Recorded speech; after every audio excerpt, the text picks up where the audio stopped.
నమస్తే, వీటీవీ ప్రేమికి స్వాగతం. నల్ల కోట్లకి ప్రజాధనం కోటాను కోట్ల రూపాయలు ఇస్తోంది ఆంధ్రప్రదేశ్ ప్రభుత్వం అని చెప్పనంటే ఇది ఒక షాకింగ్ న్యూస్ గా చెప్పాలి. బహుశా భారతదేశంలో ఏ రాష్ట్ర ప్రభుత్వం కూడా ఇంత పెద్ద మొత్తంలో లాయర్లకి ఇంత ఫీజు ఇస్తున్నటువంటి సందర్భం మరి నాకైతే తెలియదు.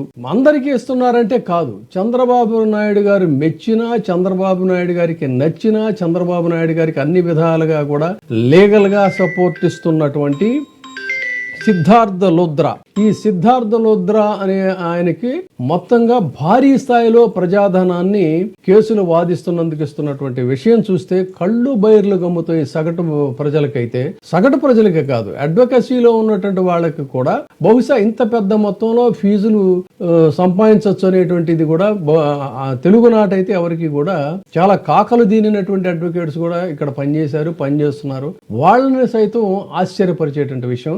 ఈ సిద్ధార్థ లుద్రా అనేటువంటి సుప్రీంకోర్టు అడ్వకేట్ కి ఒకే రోజు 1.925 కోట్ల ఫీజు మంజూరు చేసింది చంద్రబాబు నాయుడు గారి ప్రభుత్వం.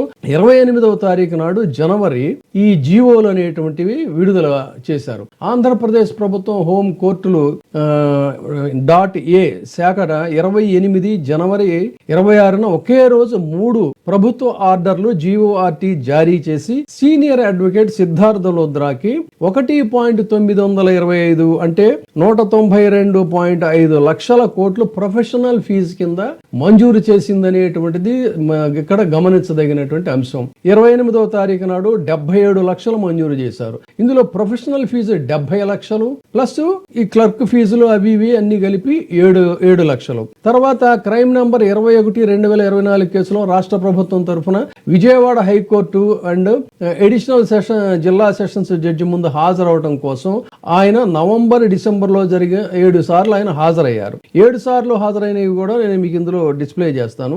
అందుకు గాను కూడా ఆయనకి ఆయన హాజరైన ప్రతిసారి కూడా ఆయనకి 10 లక్షల రూపాయలు చొప్పున చెల్లించింది ఈ ప్రభుత్వం, చెల్లిస్తోంది ఈ ఆంధ్రప్రదేశ్ ప్రభుత్వం. ఆ విధంగా ఒక జీవో, రెండవ జీవో అది కూడా 28వ తారీఖు నాడే. ఇంకొక జీవో ఏంటి అన్నట్లయితే కంగారు పడకండి, 1.10 అంటే ఇక్కడ మీకు ఒక జీవోలో ఇచ్చినటువంటి అమౌంట్ అన్నమాట. అంటే మొత్తంగా కలిపి మూడవ జీవోకి వచ్చేసరికి 5,50,000 రూపాయలు మంజూరు చేశారు. అంటే మొత్తం సిద్ధార్థ లుద్రాకి దాదాపుగా 1.925 కోట్ల రూపాయలు ఒకే రోజు చెల్లించారంటే ఇంతకంటే ఇక ఇదంతా కూడా పబ్లిక్ మనీ.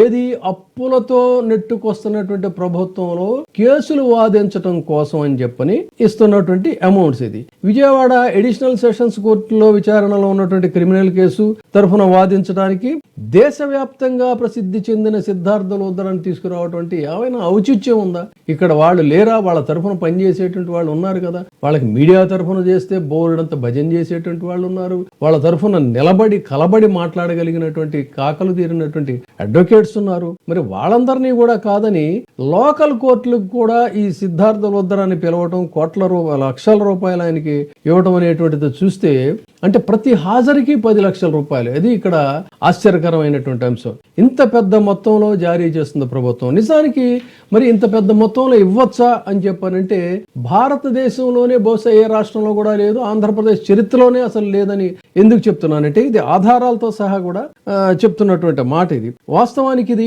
ఏంటి అన్నట్లయితే 2022 వరకు కూడా మాక్సిమం అడ్వకేట్ కి ఏదైనా సరే ఆయన కేసుల్లో గనక హాజరైనట్టయితే మొత్తంగా చూసుకున్నట్టయితే అత్యధికంగా ఆయనకి 3 లక్షల రూపాయల వరకు కూడా ఫీజు చెల్లించవచ్చు అనేటువంటిది ఇది ఒక జీవో. ఈ జీవోని కూడా మీకు నేను డిస్ప్లేలో పెడతా.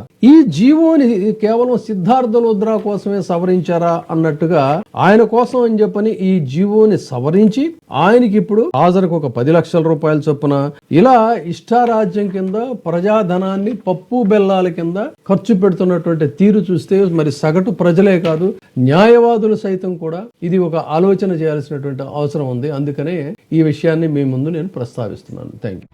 ఇప్పుడే సబ్స్క్రైబ్ చేయండి, లైక్ చేయండి, షేర్ చేయండి. వీటీవీ ప్రైమ్, నీ ఉత్తమాభిరుచుల సమ్మేళనం.